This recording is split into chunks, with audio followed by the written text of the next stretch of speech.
परीक्षा लिए बिना किसी को सर्वश्रेष्ठ धनुर्धर कह देना आपको शोभा नहीं देता। अर्जुन के सभी गुणों में से केवल एक गुण मेरे पास नहीं, और वो गुण यह है कि मैं आपका शिष्य नहीं हूं।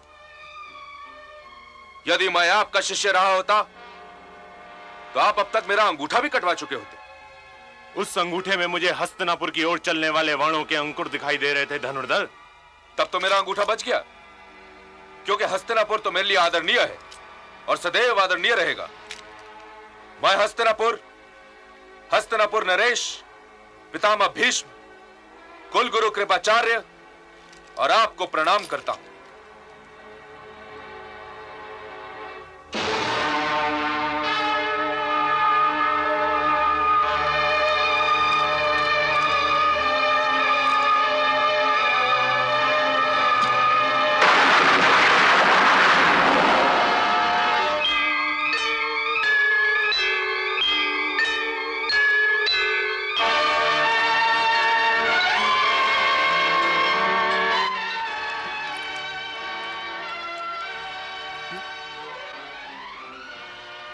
इस माला से तो परशुराम जी की सुगंध आ रही। ऐसा धनुर्धर कौन हो सकता है विदुर? यदि प्रतियोगिता निश्चित हुई महाराज, तो कुलगुरु कृपाचार्य स्वयं उनसे एक प्रश्न करेंगे। किस सोच में पड़ गए आचार्य? क्या आप अपने प्रिय शिष्य को इस योग्य नहीं समझते कि वो मेरा सामना कर सके? ये देखिए, मेरे पास धनुष भी है और तुनीर में वाण भी, और मैं इस भरी रंगभूमि में आपके शिष्य अर्जुन को ललकार रहा हूं। इस प्रतियोगिता के पश्चात स्वयं हस्तिनापुर यह निर्णय लेगा कि सर्वश्रेष्ठ धनुर्धर कौन है। यदि आज्ञा हो तो मैं अपने बाणों से इस अभिमानी के होंठों को सी दूं गुरुदेव। अर्जुन, क्षमा चाहता हूं कुलगुरु। आगे आओ धनुर्धर। ये कुरुकुल के राजकुमारों की रंगभूमि है धनुर्धर। गुरुकुल के गुरुदेव, रंगभूमि सार्वजनिक है और मैं इस रंगभूमि में सार्वजनिक घोषणा करता हूं कि या तो मुझे सर्वश्रेष्ठ धनुर्धर घोषित किया जाए, या फिर कुरुकुल का सर्वश्रेष्ठ धनुर्धर मेरे साथ द्वंद्व युद्ध करके यह सिद्ध करे कि वो सर्वश्रेष्ठ धनुर्धर कहलाने के योग्य है। धनुर्धर, जिस धनुर्धर को तुमने ललकारा है, पहले मैं उससे तुम्हारा परिचय करवा दूं।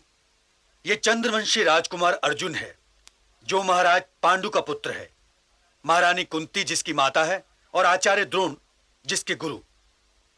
अब तुम बताओ धनुर्धर, तुम्हारा परिचय क्या है?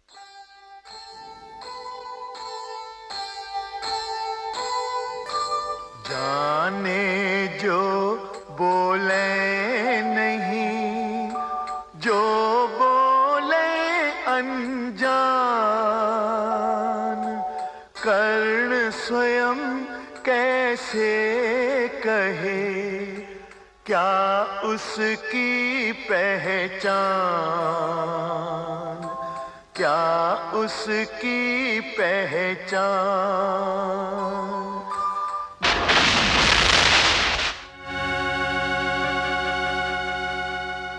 धनुर्धारी, लगता है तुमने मेरा प्रश्न सुना नहीं। मैंने अभी अभी अर्जुन का परिचय देकर तुमसे पूछा था कि तुम्हारा परिचय क्या है, तुम किस वंश के हो? मेरा धनुष मेरा परिचय है और बाण मेरी पहचान है। इतने परिचय से रणभूमि में तो काम चल सकता है धनुर्धर, परंतु रंगभूमि में नहीं। यदि तुम क्षत्रिय राजकुमार नहीं हो तो इस रंगभूमि में अर्जुन को नहीं ललकार सकते। इसलिए या तो अपना परिचय दो या फिर शांत हो जाओ। ये आप क्या कह रहे हैं कुलगुरु? सूर्य स्वयं अपनी पहचान है, चंद्रमा स्वयं अपना परिचय है। क्या कोई हिरनी सिंह को जन्म दे सकती है? यह निसंदेह क्षत्रिय है और इसे किसी वीर माता ने ही जन्म दिया है। ये मैंने कब कहा कि यह क्षत्रिय नहीं है? लेकिन नियम फिर भी नियम होते हैं। द्वंद्व युद्ध के लिए किसी राजकुमार को राजकुमार या फिर राजा ही ललकार सकता है। और कोई अपने माता पिता का परिचय देने से घबराए ही क्यों?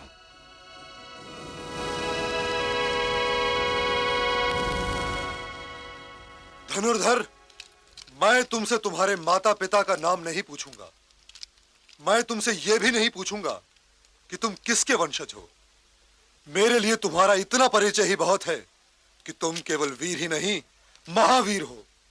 और तुम्हें किसी और परिचय की आवश्यकता भी नहीं है। परंतु यदि कुल गुरु ये कह रहे हैं कि नियम के अनुसार अर्जुन को ललकारने का अधिकार तुम्हें तभी प्राप्त हो सकता है जब तुम ये सिद्ध कर दो कि तुम राजा हो या राजकुमार, तो यही सही।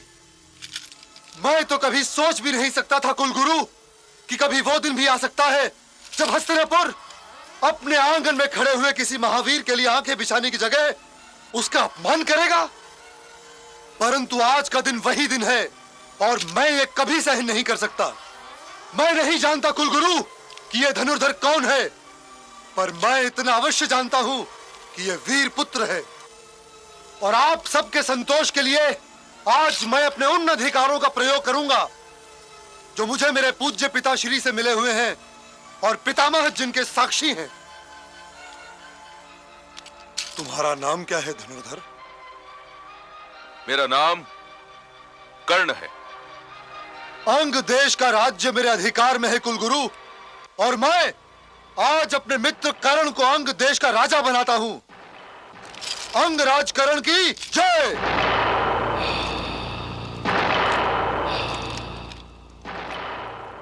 मित्र दुर्योधन, तुम्हारे इस अनुग्रह का ऋण तो मैं अपने प्राणों से भी नहीं चुका सकता।